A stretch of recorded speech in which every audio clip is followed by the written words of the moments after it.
பயனற்ற இருளின் செயல்களை செய்கிறவர்களோடு உங்களுக்கு உறவு வேண்டாம் அப்படின்னா அந்த அருங்குடை இயக்கம் மற்ற சபைகளில் உள்ள அருங்குடை இயக்கத்தோடு உறவு வைத்திருப்பதுதான் கத்தோலிக்க அருங்குடை இயக்கம், சிசிஆர் என்று சொல்வார்கள். அவங்க எல்லாம் வேற ரைட்டா மாத்திக்குவாங்க.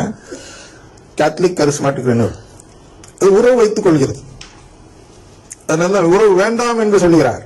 அப்ப நம்ம வேண்டாம்னு முடிவு எடுக்கணும். அடுத்தது அப்புறம் அவை குற்றமென எடுத்து காட்ட வேண்டும். எவை அப்படி உறவு வைத்திருந்தால், அது மட்டும் அல்ல, பயனற்ற இருளின் செயலாக இருந்தால் ரெண்டுமே குற்றம் என நாம எடுத்து காட்டணும். அதுக்கு தடை செய்ய வேண்டும் இல்லையா? இவங்க நம்பினா, எனவே இதை நம்பினால் அவர்கள் என்ன செய்ய வேண்டும்? இதை நிறுத்த, அதாவது இந்த ஃபால்ஸ் ஐரனிசிசமை நிறுத்த முதல் படியாக என்ன செய்ய வேண்டும் என்றால்,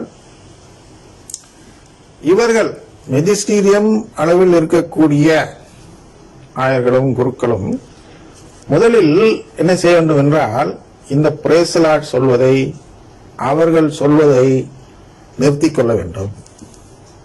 முதல் படி இதுதான் நிறுத்த. ஃபர்ஸ்ட் நீங்க ஒன்றும் உத்தரவுலாம் போட வேண்டாம். ஆயர்கள் ஒன்றும் உத்தரவு போட்டு இதுல நிறுத்துறோம் அப்படிலாம் எந்த ஆயரும் சொல்ல முடியாது, சொல்லவும் கூடாது, அப்படி வச்சுவோம். ஆனால் அது தானா கமாலியல் சொல்கிறார் அல்லவா கிறிஸ்தவத்தை குறித்து. அது கடவுளின் செயலாக இருந்தால் நீ சண்டை போட்டு தடுக்க முடியாது. அது மனிதனின் செயலாக இருந்தால் தானாக அழித்து விடும் அப்படின்னு சொல்றார் அல்லவா கிறிஸ்தவத்தை இதுல ஊழியத்துல. அந்த நிலைப்பாட்டை இவர்கள் எடுக்க வேண்டும் என்றால் முதலில் தவறு என்று தெரிந்ததும் இவர்கள் சொல்வதை நிறுத்திக் கொள்ள வேண்டும். அடுத்தது என்ன செய்ய வேண்டும் என்றால், இவர்களிடம் ஒருவர் பிரைஸ் தி லார்ட் சொல்வார். நான் சொன்னேன் இல்லையா, அந்த போஸ் அது மாதிரி ஒரு பாவித்தல் அப்படின்னு பார்த்தோம் அல்லவா. ஒருத்தர் பிரைஸ் தி லார்ட் சொல்லும் பொழுது தன்னை பழமைவாதி என்று நினைத்து கொள்ளாமல் இருக்க இவர்கள் திருப்பி சொல்லக்கூடிய அந்த பிரைஸ் தி லார்ட் வாழ்த்து என்பது ஒரு பாவிப்பு முறை என்று சொன்னேன் அல்லவா. அந்த பாவிப்பு முறையை நிறுத்திக் கொள்ள வேண்டும். முதல் படி. நான் சொல்ல மாட்டேயா, பிரைஸ் தி லார்ட் சொன்னா சேர்த்து மரிய வாழ்க்கை சொல்ல வேண்டும், சரியா? அப்படிங்கிறத நாம முதல்ல நாம் மாற்ற வேண்டும். இரண்டாவது என்னன்னா, அதாவது சமய உண்மையை போதிக்கும் அதிகாரம் பெற்ற முதல் படி நிலையில் உள்ள அந்த மெஜிஸ்டீரியம் அப்படின்னு சொல்றேன், அவர்கள் இதை செய்ய வேண்டும். அதன் பிறகு என்ன செய்ய வேண்டும் என்றால், யாராவது இவர்களிடம் பிரைஸ் தி லார்ட் சொன்னார், மற்ற அவர்களுடைய சபார்டினேட் சொல்றோம் இல்லையா, அவருக்கு கீழ்ப்படியில் உள்ளவர்கள், படிநிலை திருச்சபையில் அதுக்கு கீழ் உள்ள நிலை, 2ஆம் நிலை 3ஆம் நிலை எல்லாம் சொல்றோம் அல்லவா, அந்த 2ஆம் 3ஆம் நிலையில் இருக்கக்கூடியவர்கள் இவர்களை சந்திக்கும் போது பிரைஸ் தி லார்ட் சொன்னார், என்ன செய்ய வேண்டும் என்றால், இந்த நூல், இந்த நிகழ்ச்சியை நூலாக வெளியிட்டு அச்சிட்டு கொடுக்கப்படும்.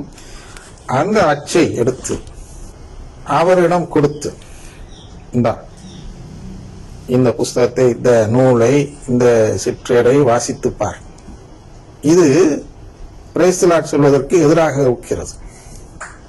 இனி நீ பிரைஸ் தி லார்ட் சொல்ல வேண்டும் என்றால் இந்த நூலுக்கு எதிராக நீ மேற்கோள் காட்டி ஏன் பிரைஸ் தி லார்ட் சொல்கிறாய், பிரைஸ் தி லார்ட் சொல்வதால் எப்படி அது பயனுள்ள செயலாக மாறுகிறது, எப்படி அது கடவுளுக்கு உகந்த செயலாக மாறுகிறது, அப்புறம் எப்படி அது குற்றமில்லை, எப்படி அது இருளின் செயல் இல்லை என்பதையெல்லாம் நீ மேற்கோளுடன் எழுதி கொண்டு என்னிடம் கொடு.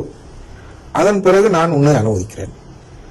அதுவரை நீ அதை சொல்லக்கூடாது என்று ஒரு தனிப்பட்ட முறையில் கொடுக்கலாம்.